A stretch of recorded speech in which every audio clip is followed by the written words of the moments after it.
Dr. Adam here, functional medicine specialist. And if you're eating clean and you're sleeping well and you're following the right routine, but you still feel exhausted, you still feel like a shell of yourself, and you have to like kill yourself out of bed in the morning and push yourself through your afternoon and through your evening, then this is for you, okay? Because I'm going to show you the top 5 reasons why this happens. The top 5 reasons why hundreds and hundreds of women that we work with who were stuck are now able to just feel normal again and just get through the day and have energy left over at night for your kids or to do stuff you actually want to do and not just park your ass on the couch because you're exhausted and you can't do anything else. Okay, what we want for you is to be able to do the stuff you want to do because you want to do it, because you can do it, not because you feel like you have limited options based off of how you feel. Okay, and so there's 5 reasons, and they're all found in this piece of paper here. You know what this is? This is very comprehensive functional medicine testing. So we're testing for a ton of stuff that your conventional doctor isn't testing for. We do that with every client right out of the gate. The reason we do that is because there are 5 key areas that most doctors are not testing for. They're not testing for. Sarah says, I feel like a shell of myself. That's right. You're not alone, Sarah. Okay, what are those 5 categories really that are being missed by most doctors? The first one's hormones. There's 3 types of hormones, okay? There's thyroid hormones, sex hormones like estrogen and testosterone, and adrenal hormones. So adrenal hormones are cortisol. That's the stress system when you're all aggravated and you're all tense, and the person cut you off in traffic, or the one person said something to you this morning, you can't let it go. You keep replaying it over and over in your mind. That's slowly keeping your cortisol levels elevated, and it's going to, over time, slowly exhaust your adrenals. So that's one thing.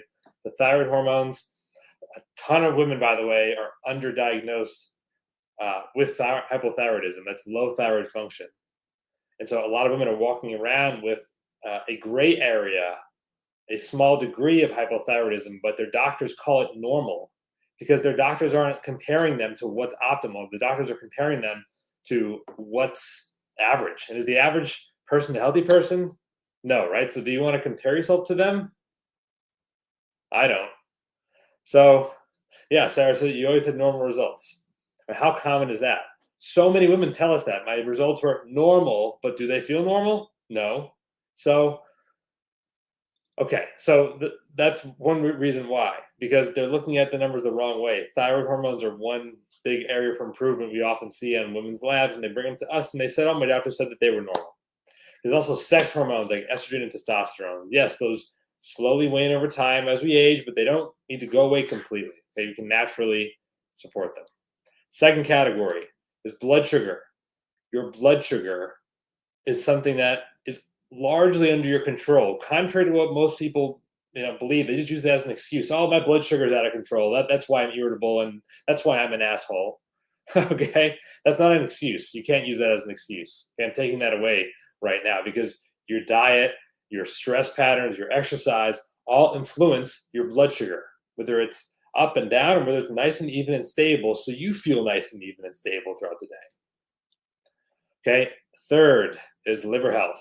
Now we're looking at a few additional markers on these labs that most other doctors are not looking for, just like with all 5 of these categories, but looking at your liver markers here to make sure your liver is working as well as it should, because your liver is, number one, your main detox organ. All of your blood is filtered through your liver, all of it. So if your liver's not working and you're not filtering all the impurities out of your blood over time, and is that going to help you or hurt you?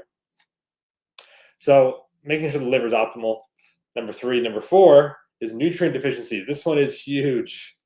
There's so many nutrients that your body needs to thrive. If your body doesn't have them, then what happens? Obviously, your body can't do what it needs to do. And that if you're fatigued, iron's one of the major ones that we see all the time, doing a proper iron panel.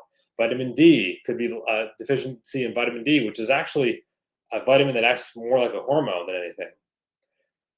It could be magnesium. There's zinc. Okay? A number of nutrients that we test for that you're not going to get in the conventional doctor's testing. And if you don't test for them, how are you going to know if you're deficient or not? Hey, the last category is inflammation.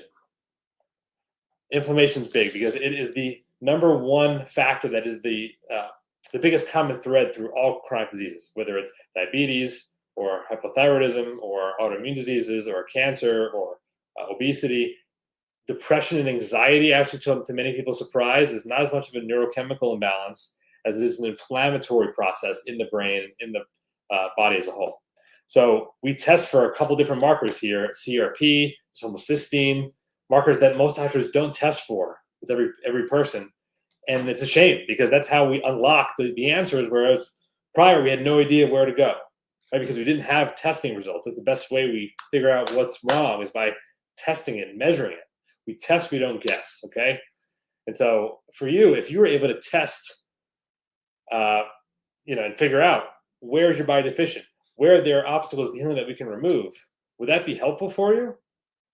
Or would it make no difference? Could it hurt you? Probably not, right? I mean, if you make an argument for that, please put it in the comments. But otherwise, it really only helps everyone we sit down with. And so if you feel like that's a fit for you, go to our link in the bio, by the way, go to our website, read about our approach, see if it makes sense to you. If it does, book a free call. You'll speak to me or my team, and we'll be happy to walk you through what we're seeing in your scenario, what your health concerns are, and what we see as the best path for you.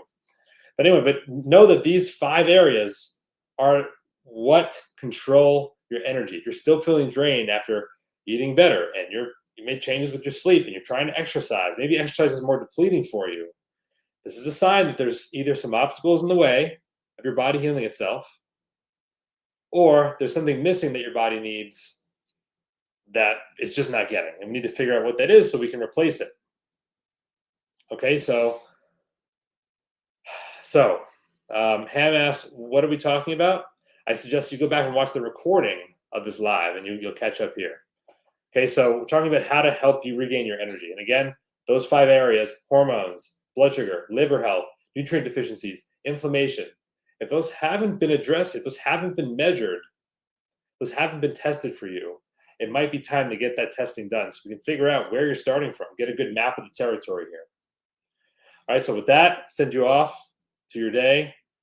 Double back on your health habits now, right? Having heard this, find an approach that's going to actually address the root causes, right? Find the problem underneath the problem. And that's the best that you can do for your health.